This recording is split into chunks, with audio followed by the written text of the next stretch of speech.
Voilà. Bon, avec d'autres éclaboussures, c'est pas plus mal. Je suis content de ce que j'ai fait là. Je vais donc faire quoi si je suis content? Ben, enregistrer et dupliquer l'objet pour continuer à travailler dessus.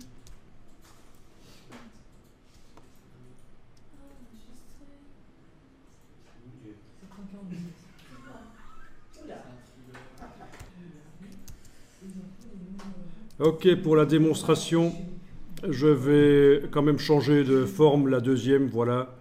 Ok, des éclaboussures c'est pas mal, mais à partir d'un certain moment, il y en a marre. Ok, donc deux tracés différents. Et comment gérer les épaisseurs? Attention à ça, c'est délicat.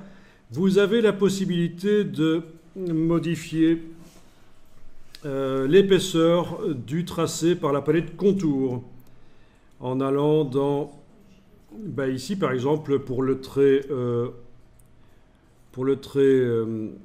jaune chez moi, je clique sur le mot contour et vous avez la possibilité ici de changer l'épaisseur.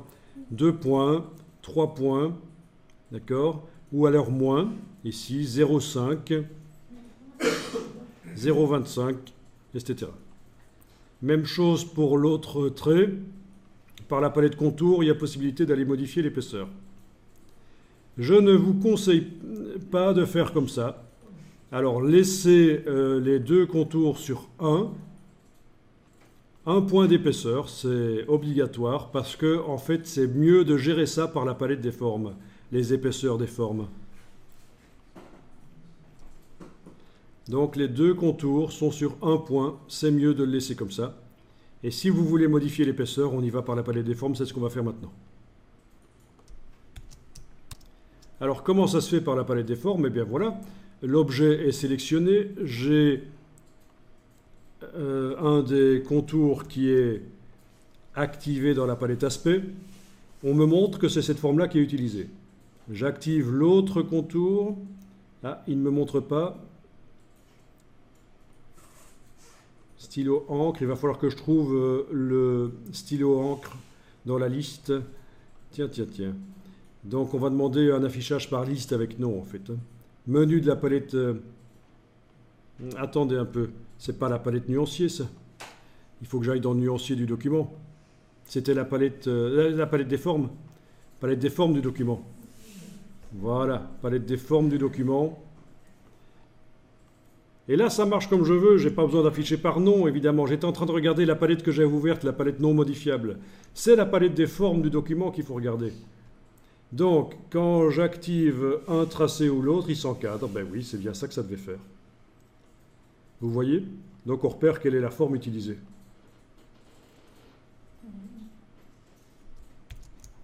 Ok, alors je vais commencer par celui-là, le contour qui est bleu sur la biche là. Et c'est cette forme artistique-là qui est utilisée. Je vais double-cliquer sur la forme artistique dans la palette des formes du document. Et les options de la forme artistique apparaissent.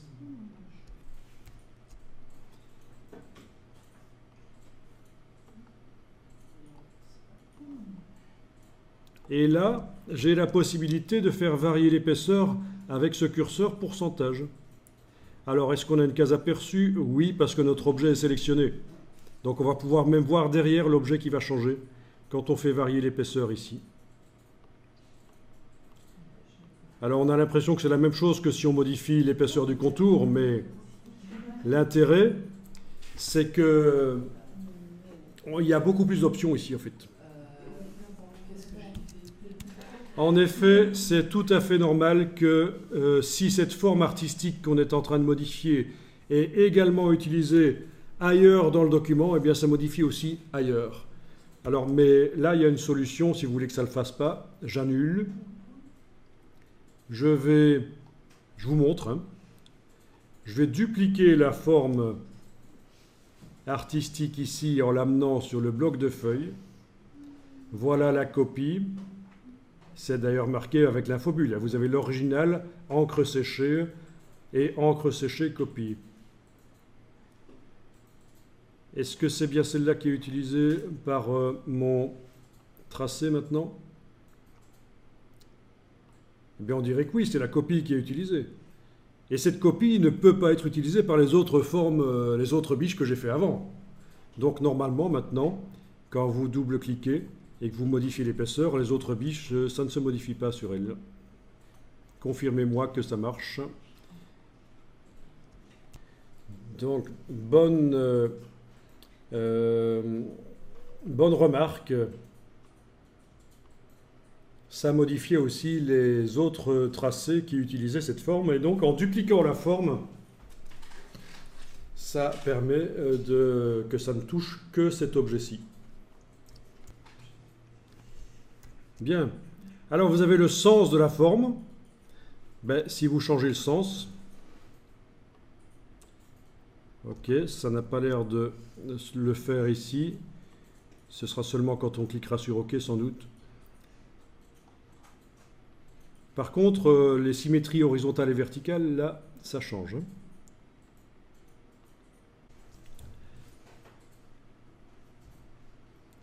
Et alors là, Illustrator vous dit, tiens, cette forme est utilisée dans le document. Voulez-vous appliquer les modifications au contour qui utilise cette forme ou les laisser telles quelles? Ben, je vais dire que oui, non seulement je modifie la forme dans la palette des formes, mais en plus, ça doit se répercuter sur les contours qui utilisent cette forme. Donc, appliquer au contour. Et voilà. Alors, même chose pour l'autre contour ici, celui-là. Quelle est la forme qui est utilisée? Là, voilà, c'est celle-là.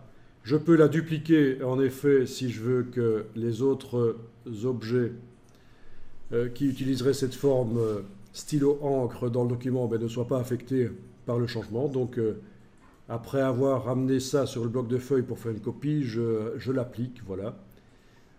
Donc rien ne change puisque c'est la même forme, c'est juste une copie. Et je double-clique sur elle et je vais les modifier ici.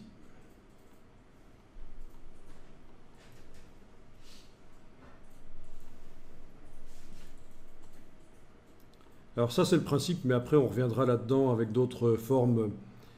Et vous verrez qu'il y a d'autres types de formes. Il n'y a pas que les formes artistiques, il y a aussi les formes diffuses, les formes de motifs. Et il y a des paramètres là qui nous serviront un peu plus que maintenant. Ok, même principe, je demande d'appliquer au contour. Voilà, donc prenez la bonne habitude de modifier les épaisseurs par la palette des formes, c'est mieux. Ça va vous donner plus de possibilités.